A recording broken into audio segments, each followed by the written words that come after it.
O Senhor conhece você. Conhece o seu coração mais do que você mesma conhece. Ele tem todas as coisas na palma das suas mãos. E que você descanse naquilo que Ele quer falar para você hoje. Em nome de Jesus. Pai, nós bendizemos o Senhor nessa noite. Nós agradecemos ao Senhor porque foi a sua mão que nos reuniu aqui. E nós estamos aqui pelo Senhor. Porque só Tu tens as palavras de vida eterna. E nós nos assentamos aos Seus pés como Maria. Que a melhor parte não seja tirada de nós. Que o Senhor aquiete o nosso coração. E que o Senhor fale com cada uma das minhas irmãs, comigo, com cada uma de nós aqui. Na medida que cada uma precisa receber da Tua porção. Que o Senhor fale com todas nós e que o Senhor fale também na singularidade de cada uma das suas filhas. Em nome de Jesus. Amém e amém. Abra sua Bíblia comigo no Evangelho segundo Mateus, no capítulo 5. Evangelho segundo Mateus, capítulo 5. E nós vamos ler do verso 13 ao verso 16. Mateus 5. A partir do verso 13 eu vou usar a versão NVI, a nova versão internacional. E o texto bíblico diz assim: vocês são o sal da terra. Mas se o sal perder o seu sabor, como restaurá-lo? Não servirá para nada, exceto para ser jogado fora e pisado pelos homens. Vocês são a luz do mundo. Não se pode esconder uma cidade construída sobre um monte. E também ninguém acende uma candeia e a coloca debaixo de uma vasilha. Ao contrário, coloca no lugar apropriado e assim ilumina a todos os que estão na casa. Assim, brilhe a luz de vocês diante dos homens, para que vejam as suas boas obras e glorifiquem ao Pai de vocês, que está nos céus. Essas são as palavras de Jesus. Logo, imediatamente, ele proferir o Sermão do Monte, onde ele fala das bem-aventuranças, né? Bem-aventurado. E na Bíblia, gente, bem-aventurado também é traduzido por feliz, né? Feliz, bem-aventurado. Só que bem-aventurado é mais do que feliz na nossa perspectiva do português. Normalmente, a felicidade humana, ela está ligada, ela está conectada ao bem-estar emocional, né? Ela está conectada à disposição mental e emocional. Então, se eu estou com pensamentos bons e uma disposição emocional favorável, então eu sou feliz. Mas na Bíblia, bem-aventurança, é por isso que a palavra feliz, ela fica muito resumidinha, muito insuficiente, é igual shalom. No hebraico, né, quando se fala shalom, para a gente traduz como paz.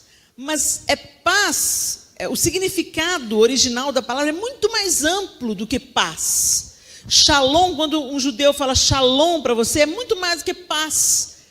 Ele tá desejando para você, olha, prosperidade em todas as áreas da sua vida. Que os seus relacionamentos sejam felizes. Que não falte nada na sua casa. Que você tenha mais para abençoar os outros. Então, shalom é muito mais do que aquela ausência de conflito.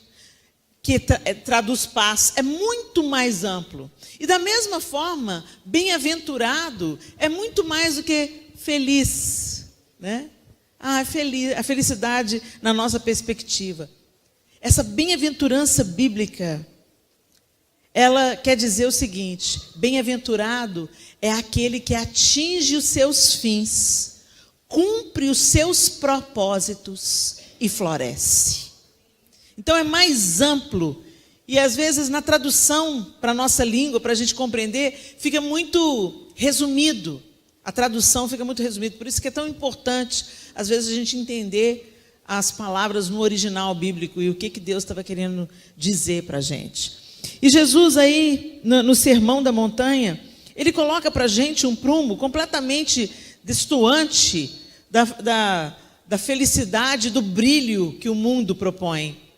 Vendo as multidões, Jesus subiu ao monte, aí no início do mesmo capítulo que a gente estava lendo, e se assentou, seus discípulos aproximaram-se dele, e ele começou a ensiná-los, dizendo: bem-aventurados os pobres em espírito, pois deles é o reino dos céus. Bem-aventurados os que choram, pois serão consolados. Bem-aventurados os humildes, pois eles receberão a terra por herança. Bem-aventurados os que têm fome e sede de justiça, pois serão satisfeitos. Bem-aventurados os misericordiosos, pois obterão misericórdia. Bem-aventurados os puros de coração, pois verão a Deus. Bem-aventurados os pacificadores, pois serão chamados filhos de Deus. Bem-aventurados os perseguidos por causa da justiça, pois deles é o reino dos céus. Bem-aventurados serão vocês, quando por minha causa os insultarem, os perseguirem e levantarem todo tipo de calúnia contra vocês. Alegrem-se e regozijem-se, porque grande é a sua recompensa nos céus, pois da mesma forma perseguiram os profetas que viveram antes de vocês. E aí ele continua no texto que nós acabamos de ler. Vocês são o sal da terra. Vocês são a luz no mundo. Então a gente tem que entender que Jesus está ensinando um mundo de ponta cabeça para a gente. Uma mensagem completamente nova. E às vezes, a gente confunde as coisas, o que realmente é vil e o que é precioso. A gente confunde. Às vezes, quando um diamante encontrado em estado bruto, ele parece mais um carvão, mas é uma pedra que está entre as mais preciosas do mundo. E quando ela passa por todos os processos, ela tem um brilho inigualável. Mas à primeira vista é um carvão. É um carvão que precisa de se submeter a um processo. Mas Estraz não. Estraz nasce brilhando. Biju. Né? Biju. Tem valor? Não, é só bonito. Mas o diamante não. O diamante é duro. Ele resiste. E quanto mais ele é processado, mais brilhante ele fica. E eu tive uma demonstração, né? Fomos numa fábrica de diamante. Aquele lugar que você vai para olhar com o olho, lamber com a testa, como diz minha mãe. Aquele lugar que não é para o seu bolso. Mas eu não ligo não, porque eu penso assim, na cidade celestial, minha filha. Vocês vão estar... Gente, ouro no céu, a gente vai pisar nele. Por aí, vocês vão entendendo os pensamentos do Senhor, que são muito mais elevados. A forma que Deus vê as coisas é totalmente diferente da forma como esse mundo vê as coisas. Então, o nosso padrão é Cristo. O nosso padrão não é esse tempo, não é esse século. Por isso que o apóstolo Paulo, já sabendo de tudo que viria, e daquilo que ele mesmo já vivenciava, ele disse muito claramente: não vos conformeis com esse século. A gente não se conformar não é sentar diante da televisão, ver um absurdo e falar assim: que absurdo, não me conformo. Não se conformar é não se tornar igual. Não seja moldado na mesma forma. Não pense da mesma forma, não viva da mesma forma.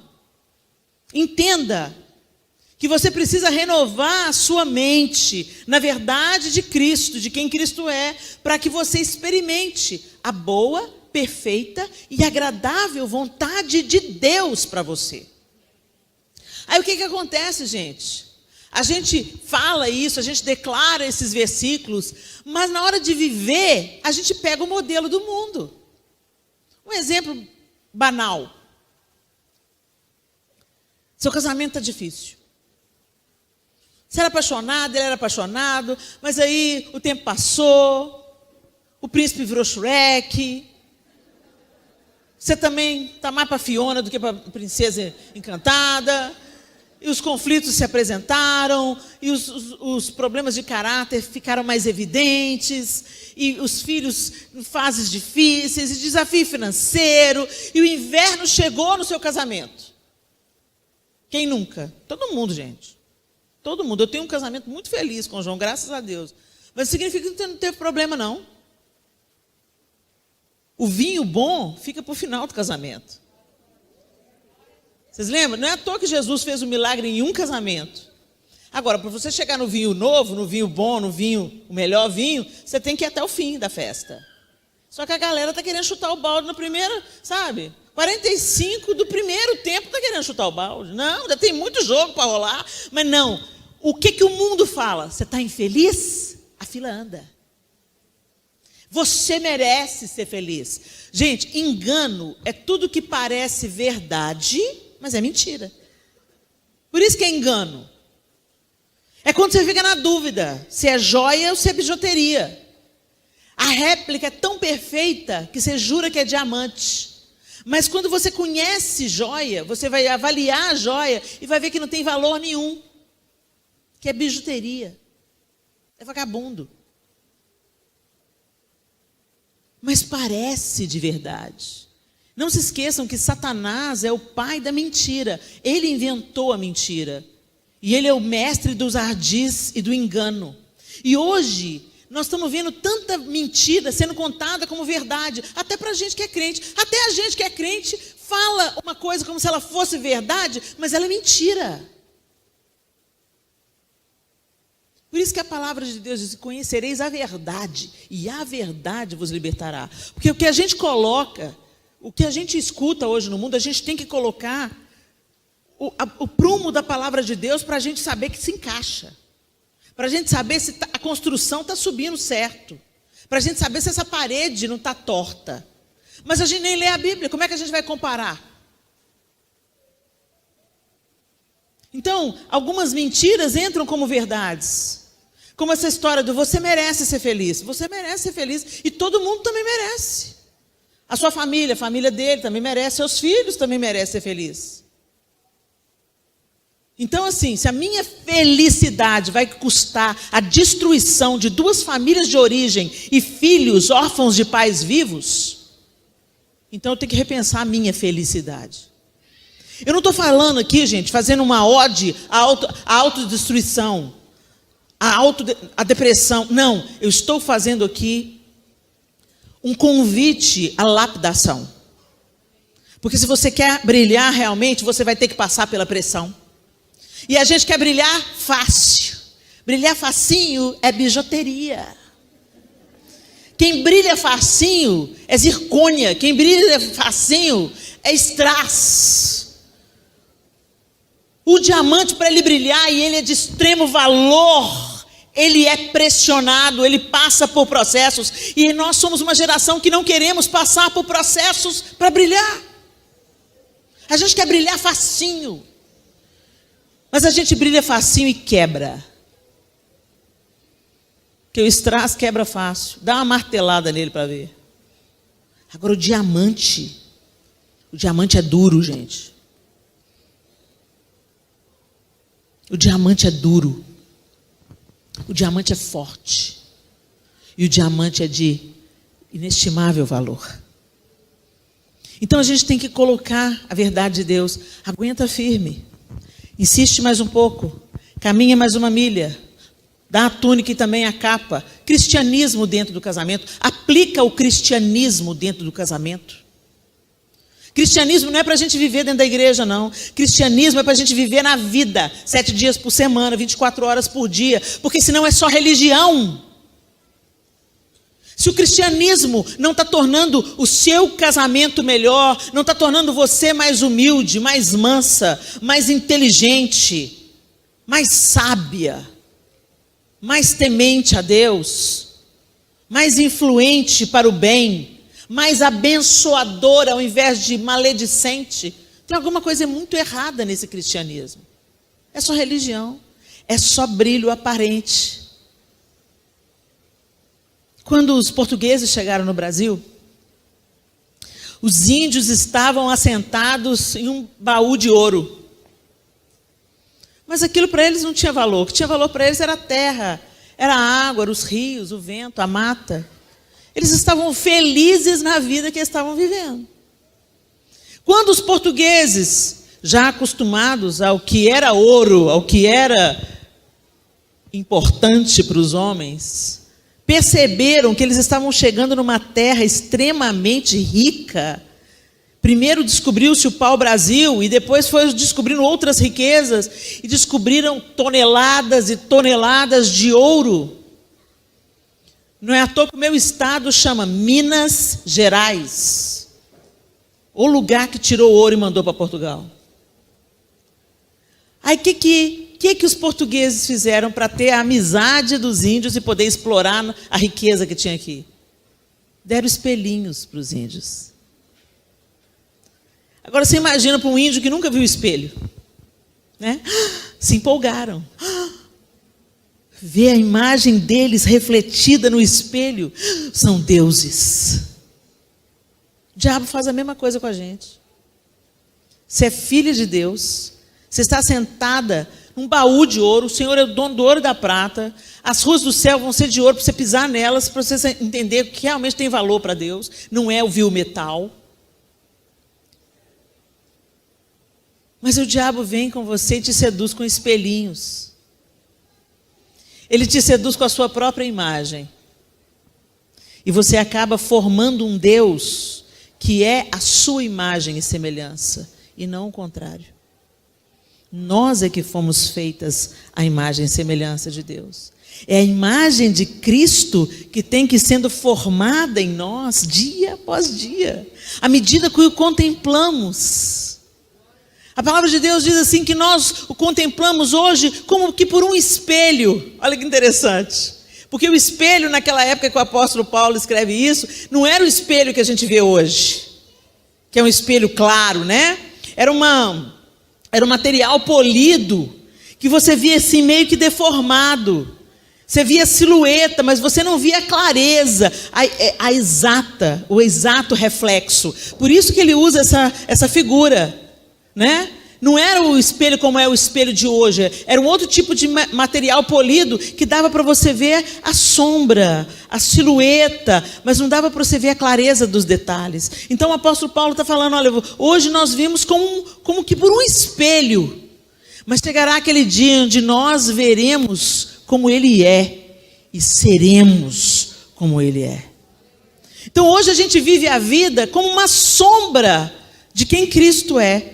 A gente vai percorrendo o seu caminho, seguindo as suas pistas, pisando nas suas pegadas, imitando a Cristo, dependendo dele para que o fruto do Espírito seja forjado em nós, contemplando ao Senhor como por um espelho. E mesmo que a gente hoje veja de uma maneira embaçada e não definida, porque Deus é grande demais para a gente colocar ele dentro da nossa caixinha craniana, né?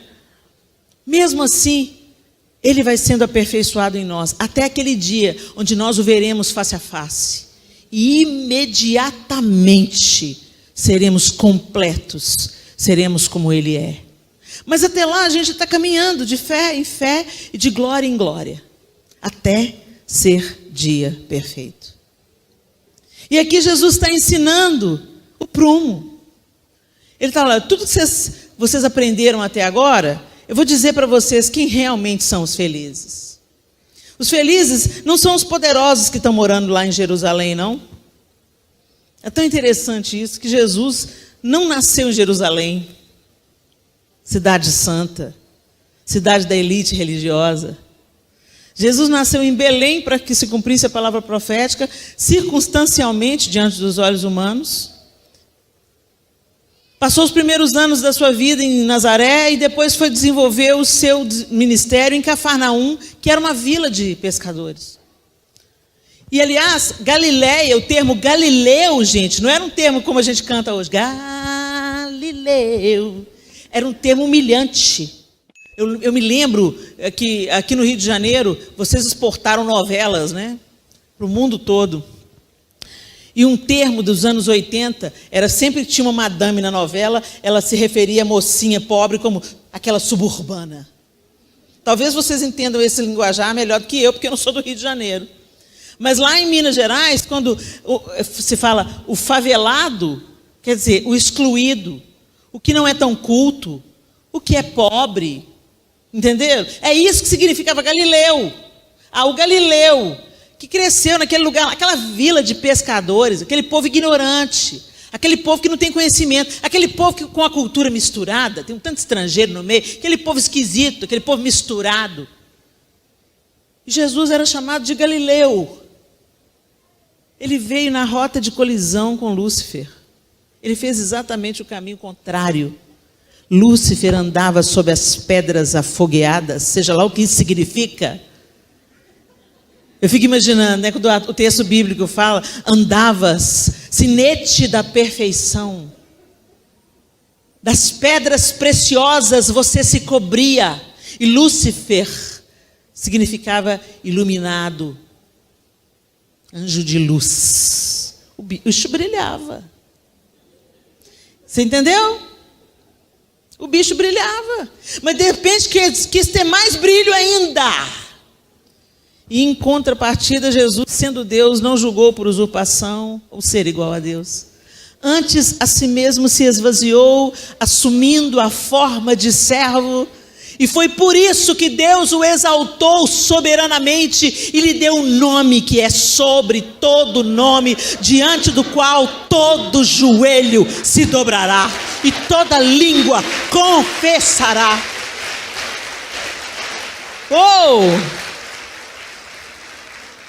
Outro dia a gente estava falando lá em casa, eu com meus irmãos, né, o meu irmão mais velho, ele falou assim, Leninha, você já parou para pensar que esse negócio de todo joelho se dobrará, toda língua confessará, a gente pensa que vai ser algo espontâneo? Eu acho que não vai ser não. Isso é o pensamento do meu irmão mais velho.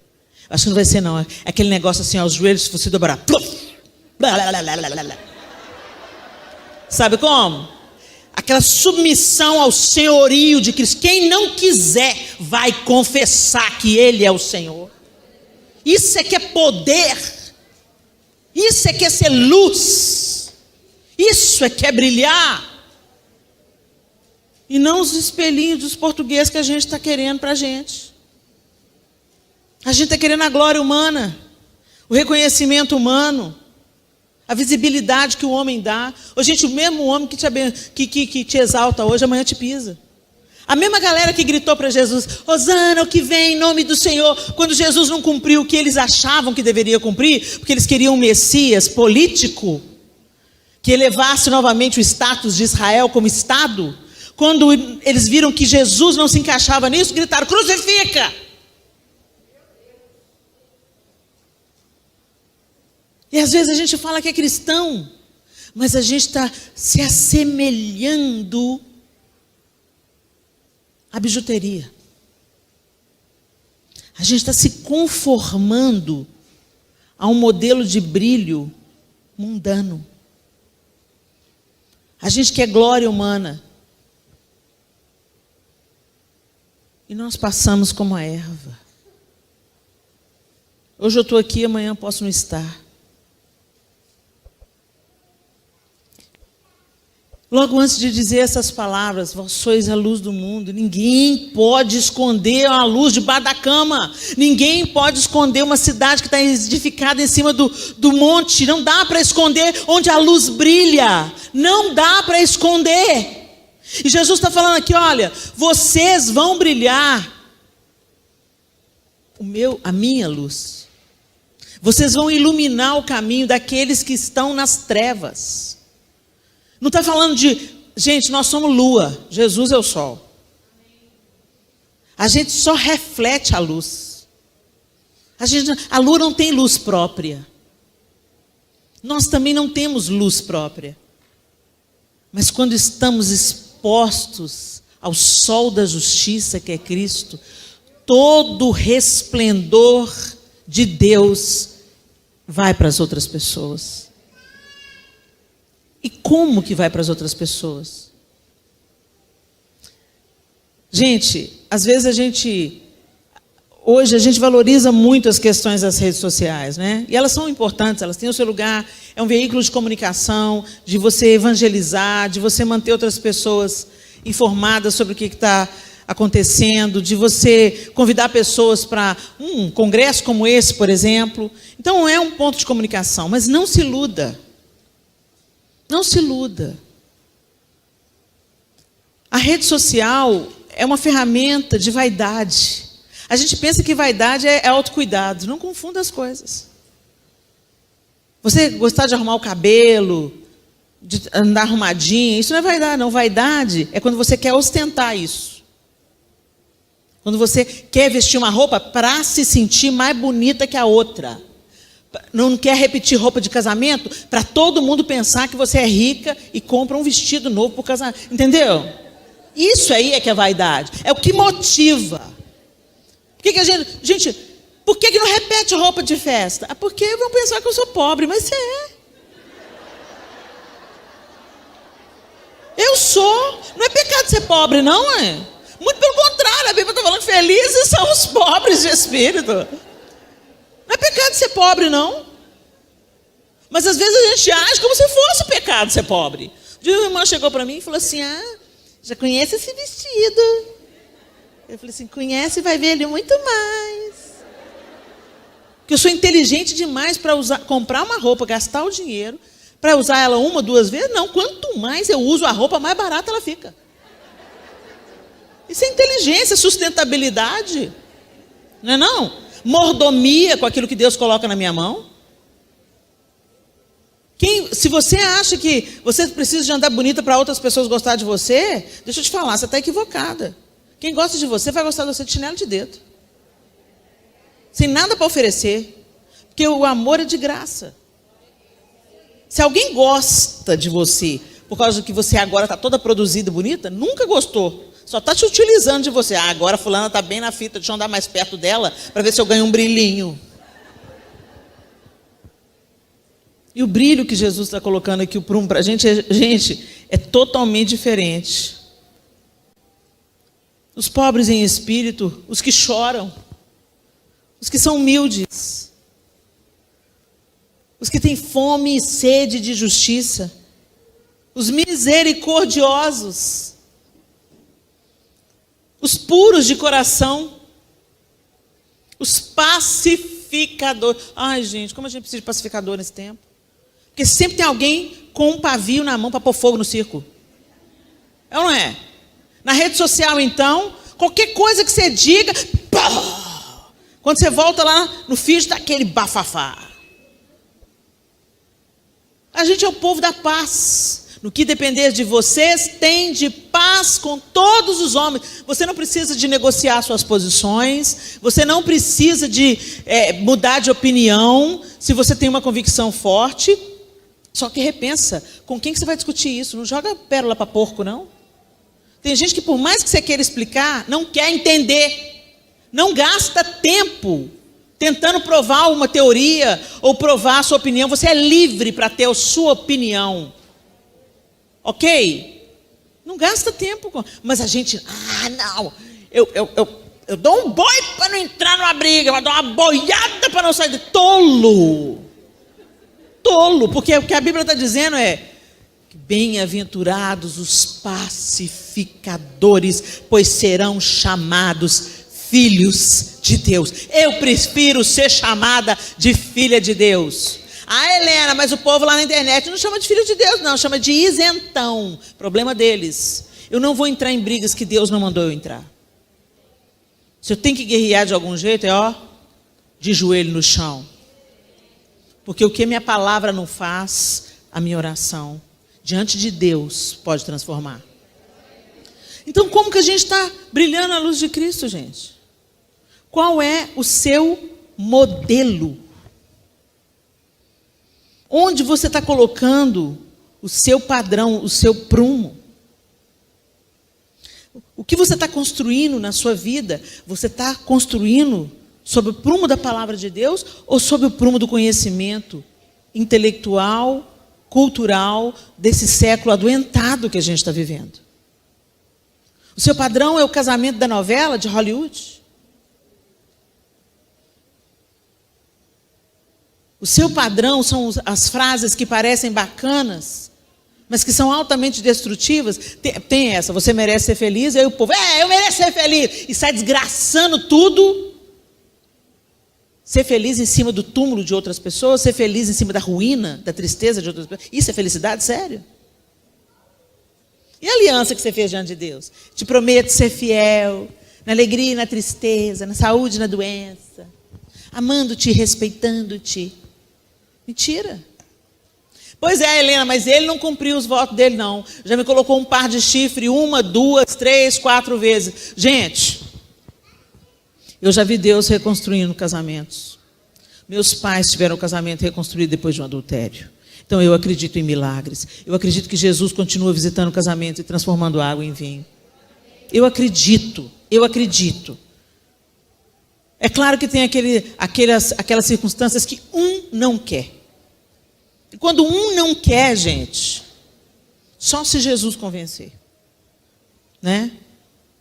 Mas se ainda tem dois querendo, por mais que esteja difícil, por mais que a admiração tenha acabado, por mais que você esteja vivendo o inverno do relacionamento, vale a pena investir, porque ninguém é feliz o tempo inteiro. Gente, ninguém é feliz o tempo inteiro. A nossa alegria em Cristo, ela não é vã. Mas nós experimentamos momentos muito difíceis. Todo mundo. Sabe? Aí fica todo mundo pensando no parque de diversão. Eu quero felicidade. Por que você acha que o povo está enfiando a cara na droga? Buscando felicidade. Enfiando a cara na balada, na bebida, dorme com um, dorme com dois, dorme com a torcida do Flamengo. Buscando felicidade. E está encontrando? Não está encontrando, porque estão cavando cisternas rotas. Ao invés de ir para a fonte daquele que ressignifica a nossa vida, torna os nossos dias de luto em dias de festa e a nossa dor em testemunho, a gente está cavando cisternas rotas. E buscando felicidade e brilho onde há escuridão e ruína. Você está infeliz? É temporário. Vai passar. Você está feliz demais? Também vai passar. A vida, gente, é feita em ciclos. As estações do ano. Não dá flor o ano todo. Não dá fruto o ano todo. Cada época tem o seu desafio, o seu aprendizado. E se você começar a olhar a vida sob o prisma da cruz e sobre a perspectiva de Cristo, você vai entender que até a época da sequidão tem um propósito. Porque se a gente fica só no bem bom, a gente fica orgulhoso, indiferente à dor do outro. Tem nada melhor do que a gente experimentar uma dor na nossa própria pele, para a gente dilatar o nosso coração em misericórdia para com pessoas que vivem as mesmas circunstâncias. É para confiar em Cristo no alto da montanha ou no fundo do vale. Ele não prometeu que a gente ia ter felicidade o tempo inteiro. E muito pelo contrário, ele falou, no mundo vocês terão aflições, mas tem de bom ânimo, eu venci. Eu venci o mundo para que vocês possam vencer também. Eu ressuscitei para que um dia vocês ressuscitem também. Eu morri para que vocês tenham vida e vida plenamente. Nós temos a promessa. Então a gente passa pelos ciclos. Os dias bons, os dias felizes, os dias de festa, os dias de casamento, e os dias de velório, os dias de luto, os dias de escuridão, os dias de tristeza. Mas em todos eles o Senhor falou, eis que estou convosco todos os dias até a consumação dos séculos. Vocês não vão passar pelo vale sozinhos. Eu vou estar com vocês. Então a gente tem que parar de ter essas epifanias. Eu vou ser feliz, eu mereço ser feliz. Seja feliz nos dias de felicidade e seja confiante e resiliente nos dias de dificuldade. Não é para chutar o balde, não é para abandonar. Porque senão não é viver a vida, é só se utilizar do outro. E vamos cavando cisterna rota e cavando cisterna rota. Aí entra num casamento, a dificuldade chegou no casamento, não quero mais casamento, aí não sou mais feliz. Aí casa com outra. Aí, ele, que lindo, 1 ano, 2 anos, 3 anos, daqui a pouco o bode chega lá também no outro casamento. Aí, não estou feliz de novo. Eu vou botar 4, 5, 6, 10 casamentos. Para no final da vida ficar doente e voltar para a primeira esposa. Quem nunca viu essa história? É mais fácil você consertar aquilo que você já conhece. Você já conhece esse homem aí que está te dando trabalho? Fica firme aí que você pelo menos conhece o cara. Vai pôr um estranho dentro da sua casa? Vai para um outro casamento? Vai pôr um estranho dentro da sua casa para estuprar sua filha? As mulheres não pensam nisso não. Né? Eu quero ser feliz, eu quero ser feliz. É jovem. Né? Aí já tem um filho. Aí leva o filho para o segundo casamento. Vocês viveram uma história trágica aqui no Rio de Janeiro recentemente. Do menino Henry. Felicidade? Isso é felicidade? Quando eu penso em mim, no meu umbigo, no meu desejo, no meu prazer, e que os meus filhos se lixem, o salário do pecado é a morte. E quando você não finca o pé e resiste por algo maior do que o seu próprio umbigo, a conta chega. Eu estou ilustrando aqui, gente, com um exemplo. É claro que a gente sabe que existem casos extremos. Não estou falando de psicopatas, não estou falando de homem que bate mulher. Não estou falando disso não, gente. Estou falando de gente que atravessa dificuldade no casamento, como todo mundo atravessa dificuldade. E quer chutar o balde e fala, por que está acabando? Incompatibilidade de gênios. Vai tomar banho. Senta e afina os gênios de novo. Porque quando era solteiro, ficava pegando fogo lá no portão. A mãe tinha quase que jogar um balde d'água para apartar o fogaréu. Agora, incompatibilidade de gênios. Palavra para solteiras. A beleza passa, tá? Casamento é outra coisa, tá? Firma nos talentos que o Galalau tem. Se ele tem caráter, se gosta de trabalhar. Se é preguiçoso quando é solteiro, vai ser mais preguiçoso depois de casar. Dica para as solteiras. Tudo se acentua depois do casamento. Então para de ter essas ideias hollywoodianas. Ele é tão lindo. Beleza vai passar. A calva chega, a barriga chega. E você também, não é mais aquela princesa, né? Eu ampliei o patrimônio do João Lúcio em 20 quilos. A vida passa, a beleza se esvai, gente. É a vida, é o ciclo da vida. A gente tem que, o amor é mais do que desejo, é mais do que... Agora, é tão lindo que quando você permanece firme, e você nos dias de inverno continua protegendo as raízes, a primavera volta de novo. É tão lindo a gente ver esse ciclo se cumprindo. Hoje eu sou mais apaixonada com o João do que eu era quando eu casei com ele.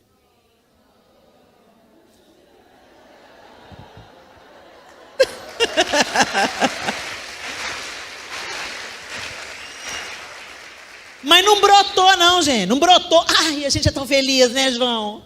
Não brotou não, gente. Foi trabalho, foi pressão no diamante. Eu tenho certeza que esse homem teve dia que ele quis me matar. Tenho certeza. Ele teve mais esse desejo do que eu tive. Mas eu tenho certeza. Gente, quando ele casou comigo, eu era semi-endemoniada.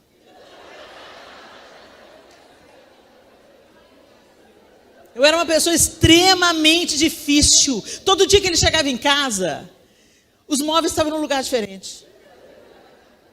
Ele era tão santo que ele falava assim, minha mulher é tão criativa. Não, eu era insatisfeita, tinha alguma coisa desordenada dentro de mim e eu achava que tinha que mudar alguma coisa por fora. Não, era por dentro que tinha que mudar. E, gente, foi muito difícil. Eu era uma mulher que tinha sofrido abuso na infância, no início no final do início da infância. Eu comecei a ser abusada aos 3 anos de idade e foi até os 10, 11 anos de idade. Então eu cheguei no casamento quebrada, destruída. Para esse homem me tocar, para ele me ter. Quanta dificuldade. Aí vinha os filhos. Aí eu olhava para minha filha mais velha, eu vinha eu de novo. Aí eu tinha uma relação conflituosa com ela. Não, o problema não era ela, o problema era eu. Eu era uma pessoa extremamente ferida, reativa, pronta para a briga. Uma mulher iracunda, uma mulher insatisfeita. Mas ele perseverou. O povo fala assim, nossa, deve ser tão bom ser casado com a Helena Tanuri. Eu acho que ele pensa assim. Você que não conheceu o carvão antes. Você está vendo ela só lapidadinha assim, né? Sendo lapidada dia após dia ainda pelo Senhor. Mas, gente, tinha dia que eu não me aguentava. De vez em quando até tem esses dias, né, João Lúcio? Menopausa. Você acha que você tem problema com TPM?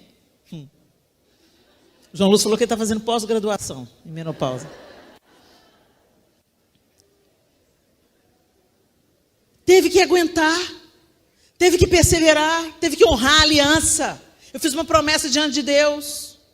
E teve que semear boas sementes em mim. Não, meu bem, você vai conseguir. Não, meu bem, você é criativa. Não, meu bem, como Deus me curou através das palavras do meu marido. Homens, vocês são poucos aqui, mas deixa eu falar uma coisa para vocês. Não reclama da sua mulher, não. Seja um instrumento de Deus para curar a vida da sua mulher.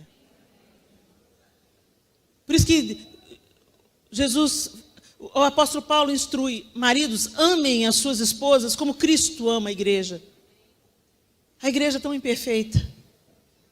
Ainda não somos completos. Mas Cristo ama a igreja. E se entregou por ela. E quando o marido entende essa função, ele se torna um instrumento de cura na vida da esposa. As pessoas falam assim, Helena, seu chamado em evidência. Já perguntaram para o João, você não se importa da Helena estar em mais evidência do que você? Não entenderam nada. Eu só estou em evidência por causa dele. A igreja só está em evidência por causa de Cristo. Então, maridos, cumpra a sua função, ame a sua esposa, honre essa mulher, protege ela. Não trata ela com amargura. O apóstolo Pedro fala assim, que se vocês tratarem a sua esposa com amargura, as suas orações não serão ouvidas. Sabe por quê? Porque o marido tem o poder de curar uma mulher. E quando você tem uma mulher curada, ela transborda. Ela transborda para os filhos. Ela apresenta autoridade masculina para os filhos, porque ela não compete poder com ele. Os filhos têm pai e mãe, e não dois adultos imaturos disputando poder. A mulher tem ciência do seu valor, da sua identidade. Ela não precisa se masculinizar e provar que é boa para isso e para aquilo. Ela flui, ela reconcilia, ela cura, ela agrega, ela alimenta, ela nutre, ela tem orgulho de cuidar da casa, da família. Ser mãe é um privilégio, não um fardo que o feminismo desgraçado colocou nas mulheres. Ser mãe vai te atrapalhar de ser feliz. Seu patrão, na sua velhice, te dá um bicudo no traseiro, porque outra novinha faz o seu trabalho 2 vezes melhor do que você e ganha metade. Para o mercado de trabalho, você é descartável. Mas a gente dá para o mercado de trabalho o status que a gente deveria dar para a família. Invertemos as coisas. Estamos colocando brilho. Estamos recebendo a incidência de luz de uma fonte mentirosa. De uma lanterna com dias contados para acabar a pilha. E o Senhor nos convida a nos expormos à luz, o sol da justiça. Cristo em vós, a esperança da glória. Onde você tem buscado, onde é a sua fonte de luz? E como saberemos se não contemplarmos Deus? Se não pararmos diante dele? Se não nos assentarmos aos seus pés? Marta estava buscando o brilho do mundo. Como ela estava se sentindo importante. Ela estava cozinhando para Jesus. E ela tinha tanta certeza que Jesus estava provando mais o que ela estava fazendo do que Maria estava fazendo, que ela falou, Senhor, diz-lhe que me ajude. E Jesus falou: Marta, Marta, você está ansiosa, fadigada com tantas coisas, mas uma só é necessária. E Maria escolheu a melhor parte, e isso não vai ser tirado dela. Maria estava se expondo à luz. Maria estava aprendendo de Jesus. Maria estava aquietada aos pés do Senhor, sendo iluminada por Ele.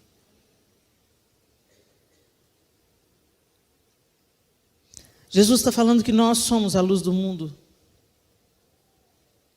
E Ele fala assim no verso 16: assim brilhe a luz de vocês diante dos homens, para que vejam as suas boas obras e glorifiquem ao Pai de vocês, que está nos céus. Nós não somos salvos pelas obras, somos salvos pela graça, mediante a fé. Nada que a gente faça vai fazer a gente ser salvo. Nada. Nada, nada, nada. A salvação é pela graça, mediante a fé. Mas uma vez que somos salvos pela graça, somos salvos para as boas obras. É impossível você vivenciar, experimentar a graça e não mudar radicalmente de direção. Arrependimento é isso. Arrependimento não é chorar, não, gente. Arrependimento é mudar de postura, de direção, de vida. Você não consegue viver mais no pecado. Se você conhece uma pessoa que fala assim: eu sou salvo pela graça, não é nada porque eu faço, por isso que eu estou vivendo aqui. O que tem? Tem nada a ver. Deixa eu te falar, a pessoa não entendeu a graça. A pessoa pensa que pode banalizar a graça. Quando você entende a graça, o seu pecado te incomoda, o amor de Deus te constrange, e você muda de direção. E você então começa a andar um novo caminho e a florescer o fruto do Espírito. Entendeu? Então, Cristo vai sendo formado em você. Então, você vai sendo cheio de amor, de alegria, de paz, de longanimidade, de benignidade, de bondade, de domínio próprio. Você não é mais governado pelo seu desejo, você é governado por Cristo. Então, quando ele está falando sobre as suas boas obras, a gente conecta muito boa obra em caridade, né? Faço boa obra. Eu faço boa obra, Helena. Eu vou dar sopão para o pessoal aí. Isso é boa obra também. Obras sociais, né, de acolhimento, de socorro. Isso é boa obra. Mas é mais do que isso. Boa obra é uma maneira boa de viver a vida. Eu vivo. O que eu falo é bom. O que eu faço é bom. O que eu desejo para o outro é bom. Isso é boa obra. É tudo que flui da minha vida para o próximo. E isso é o tempo que eu dou para o próximo. É a maneira como eu exerço a minha vocação, o meu trabalho. Então, agora, eu sou uma mulher cristã, modelada por Cristo. O brilho dele está sendo forjado e ilustrado em mim. Então, eu sou a primeira a chegar no trabalho. Eu nunca peço uma amiga para bater o cartão, porque isso é desonesto. Eu chego na hora. Eu não brinco no trabalho. Eu não fico ouvindo as pregações da Helena Tanuri no YouTube, enquanto eu deveria estar cumprindo hora de trabalho. Eu falo a verdade. Eu percebo uma necessidade de uma colega de trabalho e eu sou a solução. Eu me apresento como solução. Onde eu chego, eu transformo. Se eu entro num banheiro todo emporcalhado, quando eu sair de lá de dentro, ele vai estar limpinho. Gente, é isso. A nossa espiritualidade, ela é feita de coisas cotidianas simples. A gente pensa que espiritual é aquele que anda etéreo.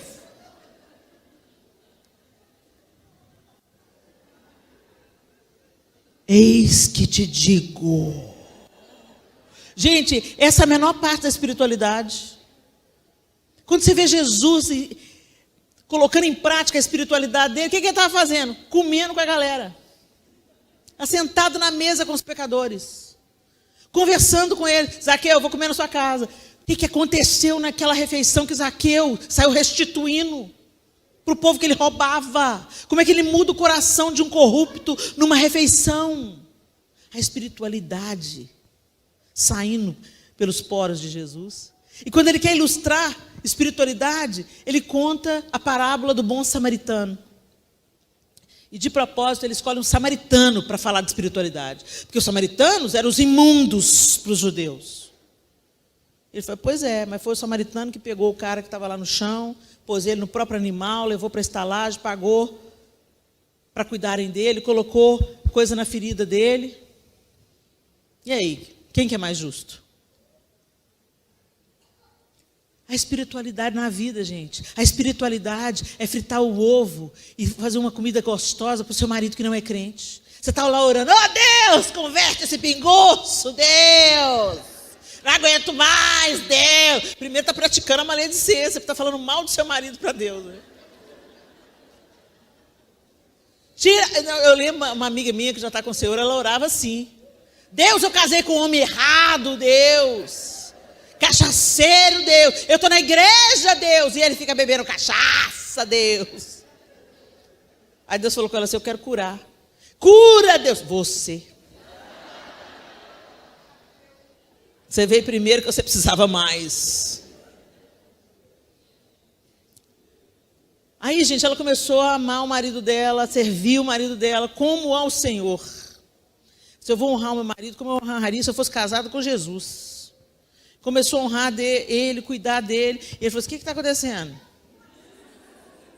O que é essa bondade sua aí? Aí um dia, o ápice da história foi que ele gostava de um tira-gosto, né? Tomava cervejada e gostava do tira-gosto. Aí ela viu que um amigo chegou na garagem e ele estava na cerveja, os dois na cerveja. Ela abria a cerveja, jogava no ralo. Aqui em casa cerveja não. Aí pau quebrava. Ele falava, leva sua cama para a igreja. Leva sua cama para a igreja. Casa com o pastor, dando dinheiro para pastor ladrão. Era desse nível. Um dia ela chegou na igreja chorando, a irmã falou com ela assim, o que você está chorando? Meu marido mandou trazer a cama para a igreja. A irmã virou para ela e falou assim, você dorme com ele? Durmo. Então ele está profetizando para ele mesmo. A perspectiva dos santos, né? É outra. Aí ela pega e viu o amigo chegando, viu? O que ela fez? Foi lá, passou uma isca de bife, como ele gostava. Gente, isso não é receita não, tá? Deus age com cada um de um jeito muito singular. Estou só encorajando você, que como você está disposto a praticar uma espiritualidade menos santarrona e menos baseada no que você acha certo, mas no que a Bíblia diz, que as coisas são mais eficazes. Ela pegou e fritou, fez umas cebolas que ele gostava e tudo, arrumou tudo, abriu a cerveja, desceu as escadas. Aqui, trouxe para vocês. Oi, fulano, tudo bem? Trouxe para vocês, meu bem. Saiu para lá e que palhaçada é essa? Ela olhou para que palhaçada, meu bem? Eu trouxe a cerveja para você compartilhar com o fulano e o tira-gosto que você gosta. Nunca mais ele bebeu cerveja. Foi a última cerveja que ele abriu para ela, que ela abriu para ele. E literalmente ele foi morar na igreja, um tempo depois. Foi para a Estância Paraíso, onde ele mora até hoje. Ana Lúcia já está com Jesus. Ele se casou de novo. Porque era uma mulher que estava disposta a praticar a mesma espiritualidade de Jesus. Nós não convencemos ninguém, gente. Quem convence o homem da justiça, do pecado e do juízo é o Espírito Santo. A gente ama e profetiza e fica pensando, nossa, quando esse aí vier para Jesus vai ser a coisa linda. Eita, trem bom que vai ser. Você já olha a sua filha pelada e fica pensando, vai ser uma santa do Senhor. Você vê seu filho chapado, drogado, esse aí vai testemunhar do poder de Deus. Sabe, gente? E trata o outro da mesma maneira que Jesus tratou você, porque foi isso que ele mandou falar, como eu vos amei, que vos ameis uns aos outros. Olha o prumo aí. Isso faz a luz de Cristo brilhar em nós. Cristo em vós, a esperança da glória. Não busque brilho onde não tem. Que o Senhor nos faça como diamantes.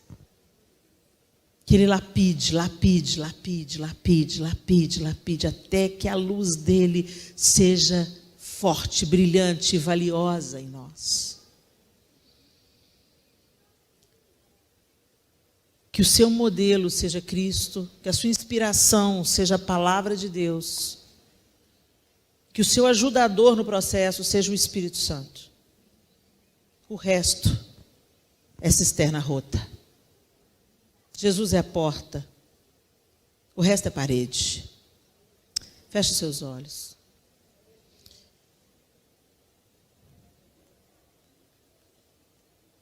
Assim brilhe a luz de vocês diante dos homens, para que vejam as suas boas obras e glorifiquem ao Pai de vocês. Quando você ostenta uma boa obra, um feito no Instagram, no Facebook, normalmente as pessoas não glorificam a Deus, elas sentem inveja. Então não é lá que as suas boas obras aparecem. O que leva as pessoas a glorificarem a Deus pela nossa vida é o pertinho, o cotidiano. Que a sua família veja Cristo em você. Que os seus filhos vejam Cristo em você. Que os seus pais vejam Cristo em você. Se você já era um filho bom, agora você vai ser um filho melhor, porque você está cheio de Cristo. A luz de Cristo brilha em você. Se você era uma boa esposa, agora você é uma esposa alto nível, porque a luz de Cristo brilha em você. Não é sobre as coisas que a gente mostra, é sobre quem a gente é. Jesus não está falando para a gente fazer isso e aquilo outro, ele está falando, não se pode esconder uma luz debaixo da cama. Ou seja, se eu estiver em vocês, a luz vai brilhar, não tem jeito. Se eu estiver movendo vocês, a doçura vai estar em vocês, a alegria vai estar em vocês, a benignidade, que é gentileza, vai estar em vocês. Então a gente volta ao papo que a gente teve aqui de tarde. Contemple Deus, porque disso depende a sua luz brilhar. Se achegue a Deus. Chegai-vos a Deus e Ele se chegará a vós outros. Purificai as mãos, pecadores, e vós que sois de ânimo dobre, limpai o coração. Afligi-vos, lamentai e chorai pelo vosso pecado, pelas vossas misérias. Humilhai-vos diante de Deus, e Ele vos exaltará.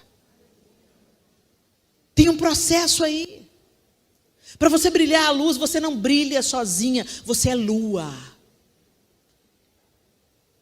A luz do sol tem que bater em você. Será que a gente está contemplando Deus? Será que a gente está priorizando tempo com Deus? Será que a gente está buscando entender e conhecer Deus através da palavra? Ou a gente inventou um Deus na nossa cabeça que mais parece com Papai Noel do que com Deus? Ou com o gênio da lâmpada? Mas nada tem a ver com Deus da Bíblia. Jesus está deixando muito claro aqui, vocês são sal. Vocês mudam o ambiente. O sal, gente, você não vê ninguém falando assim, que sal delicioso nessa comida. Ninguém elogia o sal. Elogia o sabor. Que o sal realça. Não é sobre a sua justiça própria. É sobre você deixar Jesus te vestir como uma luva. Você ser solução, você ser abrigo, você ser consolo, você ser a amiga mais leal, a esposa mais dedicada, a mãe mais atenta, a mulher intercessora, a cidadã que chora pelo Brasil. Cristo em vós, a esperança da glória. O modelo é Cristo, o molde é Cristo, a vida é Cristo.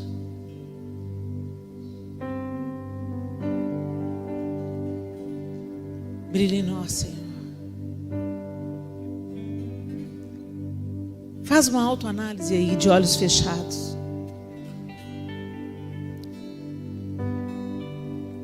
Os homens têm glorificado a Deus pela sua vida? Quando você chega, solução chega, refrigério chega, esperança chega.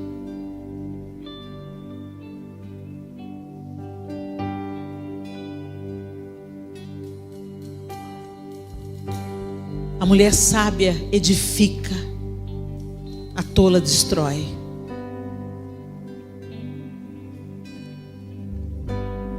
Tem situações que a gente olha com os nossos olhos naturais, a gente fala, não tem jeito. Está aí a atmosfera propícia para o milagre. Porque milagres são feitos do que não tem mais jeito. Brilha em nós, Senhor. Oh, Jesus. É tempo de arrependimento, é tempo de nós pedirmos perdão para o Senhor. Porque temos moldado a nossa vida na forma desse mundo.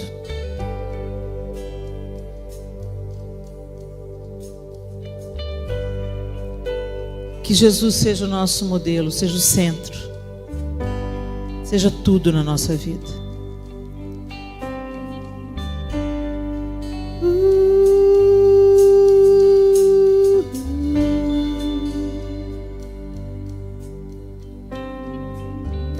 Senhor Jesus,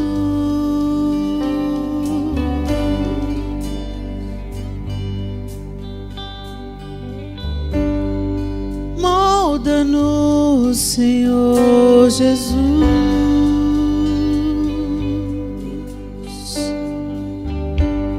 e brilha em nós a tua luz.